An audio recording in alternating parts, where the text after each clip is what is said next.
तकवे की पहली निशानी ये है कि इंसान अपनी जबान को गीबत से महफूज रखे। तकवे की पहली निशानी, आप गौर करें, गीबत से अपनी जबान की हिफाजत करना। आज हम बकबक करते रहते हैं और सबसे ज्यादा अगर कोई गुनाह इस वक्त तो दुनिया में हो रहा है वो गीबत है। हालांकि यहां तक फरमाया गया अल गीबत व अशद्दु मिनज़ ज़िना, कि गीबत जिना से भी बदतर है। एक मकाम पर यहां तक इरशाद फरमाया गया कि जो लोग गीबत से तौबा करेंगे वो जन्नत में जाने वालों में वो लोग होंगे जो आखिरी में जन्नत में जाएंगे।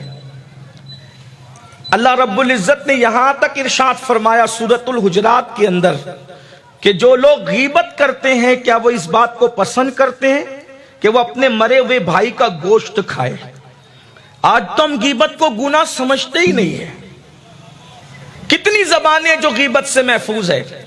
बहुत सारे लोग कहते हैं कि यार मैंने अमलियात के अंदर तासीर पैदा करनी है तो मैंने गोश्त खाना छोड़ दिया। अच्छी बात है, अगर आपने लज्जते नफ्स का खात्मा करने की कोशिश की है तो बहुत अच्छी बात है। लेकिन एक चीज मैं आपसे पूछता हूं, जब इंसान इस बात को पहुंच चुका है कि गोश्त खाना छोड़कर वो वज़ाइफ के अंदर तासीर पैदा कर लेगा, अमलियात के अंदर तासीर पैदा कर लेगा, मुझे इस पर कोई एतराज नहीं। लेकिन एक बात पूछता हूं, जानवर का गोश्त खाना छोड़ने वालों, ये तो हलाल है, आपने छोड़ा है कमाले तकवा के लिए, क्या आपने अपने मरे हुए भाई का गोश्त खाना भी तर्क किया है?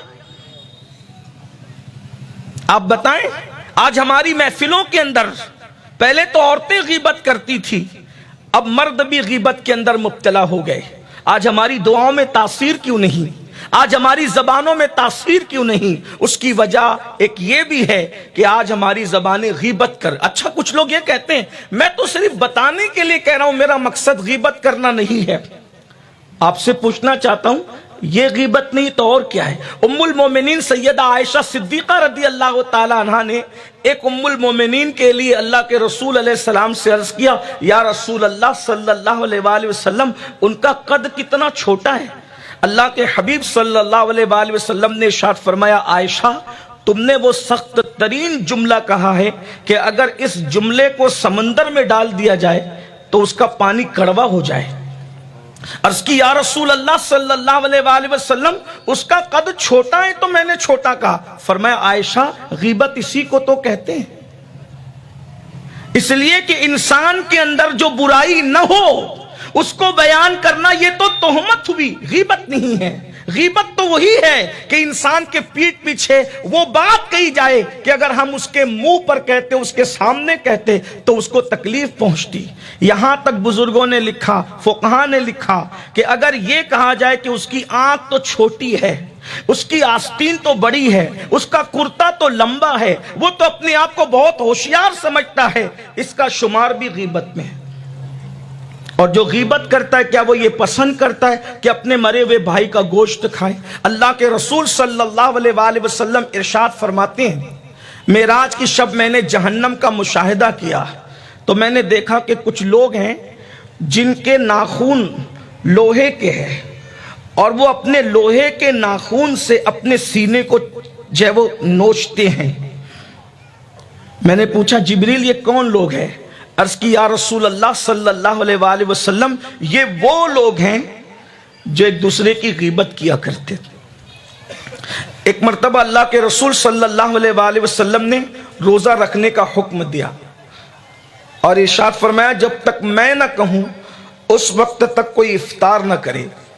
हदीस पाक का मफहूम है, एक सहाबा और उन्होंने औरतों से मुतालिक सवाल किया।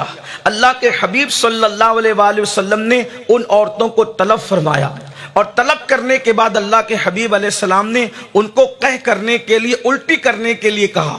जब उन्होंने उल्टी किया तो उस उल्टी के अंदर गोश्त के टुकड़े निकले। हालांकि उन लोगों ने कुछ खाया नहीं था, یہ اللہ کے رسول علیہ السلام کا معجزہ ہے کہ حضور اکرم صلی اللہ علیہ وآلہ وسلم کو کچھ دکھانا تھا، اللہ کے حبیب علیہ السلام نے دکھایا۔ لوگوں کو حیرت ہوئی کہ ان لوگوں نے کچھ کھایا تو نہیں، لیکن ان کے حلق سے گوشت کے ٹکڑے کیسے نکل رہے ہیں؟ تو اللہ کے حبیب علیہ السلام نے ارشاد فرمایا، حدیث پاک کا مفہوم ہے، ان سے پوچھو کیا ان لوگوں نے غیبت نہیں کی؟ اندازہ فرمائیں، اللہ کے پیارے حبیب صلی اللہ علیہ وآلہ وسلم نے ہمیں دکھایا۔ اور آج ہمارا محبوب مشغلہ ہے، 4 دوست جمع ہوں تو 5ویں کی غیبت کرتے ہیں، 5 جمع ہو جائے تو 6 کی غیبت کرتے ہیں، 6 اٹھ کر چلے جائے تو اس کی غیبت کرتے ہیں، 5واں اٹھ کر چلے جائے تو اس کی غیبت کرتے ہیں۔ کون سی محفل ہے جو غیبت سے محفوظ ہے؟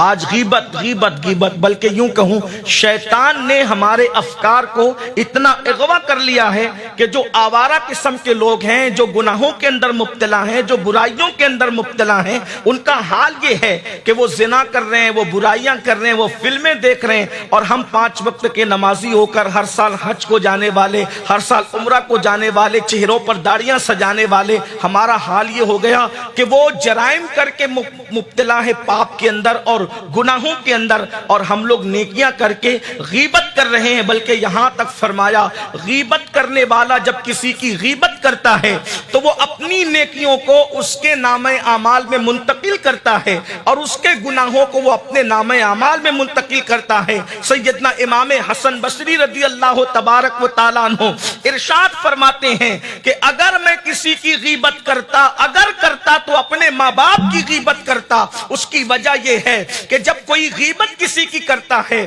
تو وہ اپنی نیکیاں اس کے نامہ اعمال میں جو ہے وہ منتقل کرتا ہے۔ تو اگر میں اپنی نیکیاں کسی کے نامہ اعمال میں منتقل کرتا تو اپنے ماں باپ کے نامہ اعمال میں منتقل کرتا، مگر چونکہ یہ حرام ہے، غیبت کرنا حرام قرار دیا گیا ہے۔ میرے پیارے آقا صلی اللہ علیہ وآلہ وسلم کے پیارے دیوانوں، آج فکر یہ بن چکی ہے، آج سوچ یہ بن چکی ہے، آج نظریات یہ بن چکے ہیں، اتنی مرتبہ یہ وظیفہ کرو، اتنی مرتبہ یہ کرو، اتنی مرتبہ یہ کرو، اتنی مرتبہ یہ کرو، اور ہم سے بڑا متقی کوئی نہیں۔ جبکہ سرکار غوث پاک رضی اللہ تعالیٰ عنہ تقوی کا پہلا زینہ غیبت کے ترک کو قرار دے رہے ہیں، زبان کی حفاظت کو قرار دے رہے ہیں۔ تھوڑی دیر ذرا غور تو کریں، اے سنی اجتماع میں آنے والوں، سرکار غوثیت ماپ کا نعرہ لگانے والوں، سرکار غوث پاک کی عظمت پر جان و دل فدا کرنے والوں، سرکار غوثیت ماپ کو اپنا پیر سمجھنے والوں، مجھے بتاؤ کیا آج ہماری زندگیوں کے اندر غیبت نہیں ہے؟